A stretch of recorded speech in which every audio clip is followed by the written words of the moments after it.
Vendredi 21 mars 2025, l'amour et la justice, les deux plus grands commandements. Nous sommes reconnaissants envers Dieu de nous permettre de partager des moments aussi précieux avec vous sur votre chaîne L'Aventure dans la Parole. Notre communauté s'agrandit et c'est grâce à vous. Soyez vous aussi actifs avec nous pour répandre le message et vous pouvez le faire en likant. Vous pouvez partager le lien avec vos contacts. Nous vous invitons à vous abonner pour recevoir les notifications chaque jour. Et pour un confort d'écoute en continu, nous vous proposons la playlist de chaque semaine. Le texte à mémoriser que nous vous invitons à dire avec nous se trouve dans 1 Jean chapitre 4, le verset 20. Si quelqu'un dit « J'aime Dieu » et qu'il haïsse son frère, c'est un menteur. Car celui qui n'aime pas son frère qu'il voit, comment peut-il aimer Dieu qu'il ne voit pas?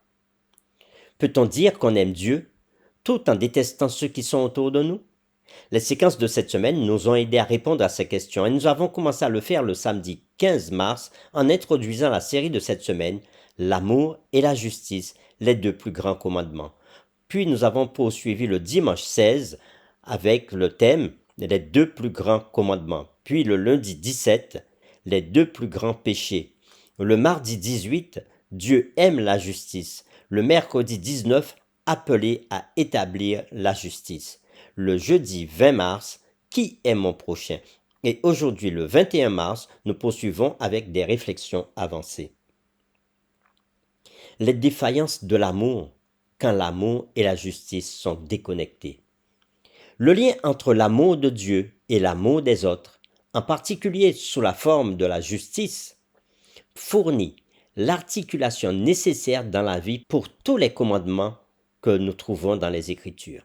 En d'autres termes, la déconnexion entre le fait d'aimer Dieu et le fait de rendre justice aux autres, donc en les aimant, signifie qu'il n'y a pas de véritable harmonie dans nos vies, alors que nous essayons de respecter les commandements de Dieu. Des exemples de principes incluent le jeune homme riche, qui affirme obéir aux commandements, mais qui ne prenait pas soin des pauvres à travers ses biens matériels et finalement n'avait pas suivi Jésus. Un autre exemple significatif dans les évangiles est celui du sacrificateur et du lévite dans la parabole du bon samaritain, car il prétendait suivre les règles de pureté liées au temple, mais n'avait pas fait preuve de miséricorde et d'amour envers l'homme à moitié mort sur la route de Jérusalem à Jéricho. Dans un échange avec un docteur de la loi, tel que rapporté dans l'évangile selon Matthieu, chapitre 22, versets 35 à 40, Jésus met en exergue que l'amour de Dieu et celui du prochain constituent les deux pivots sur lesquels repose l'ensemble des enseignements bibliques, incluant la loi et les prophètes.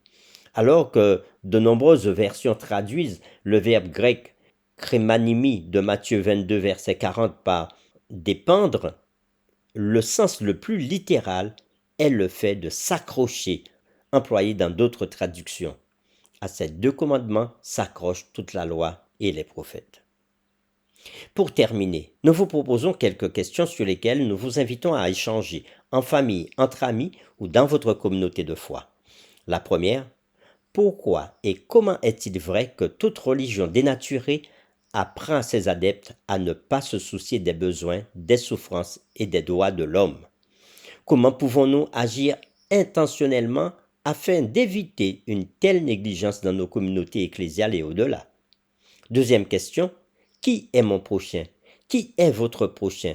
De quelle manière pratique le fait de suivre Christ devrait-il nous rendre plus semblables aux Samaritains qui avaient franchi les limites de son époque pour agir par amour? Et troisième question, si Dieu aime la justice et la miséricorde, comment devons-nous agir conformément à ce qui compte le plus pour Dieu? Comment pouvons-nous nous concentrer davantage sur ce que Jésus appelait ce qui est plus important? Notre série L'amour et la justice, les deux plus grands commandements est terminée. Nous vous donnons rendez-vous dès demain pour une nouvelle série intitulée L'amour et l'accomplissement de la loi. Nous vous invitons à prier avec nous. Seigneur, une fois de plus, nous ne pouvons que te remercier pour cette semaine d'études que tu nous as donnée, où tu as attiré notre attention sur l'amour et la justice, et sur le fait que la justice est importante, aussi importante que l'amour, parce qu'à la base de ton trône, on retrouve l'amour, mais aussi la justice. Oui, la justice s'exprime à travers l'amour, et lorsque nous aimons, ainsi nous pouvons venir en aide à ceux qui sont dans le besoin, ceux qui sont souffrants. Alors Seigneur, aide-nous à avoir cet amour et cette justice en nous pour pouvoir répondre aux besoins des humains. Nous t'avons prié au nom de Jésus. Amen.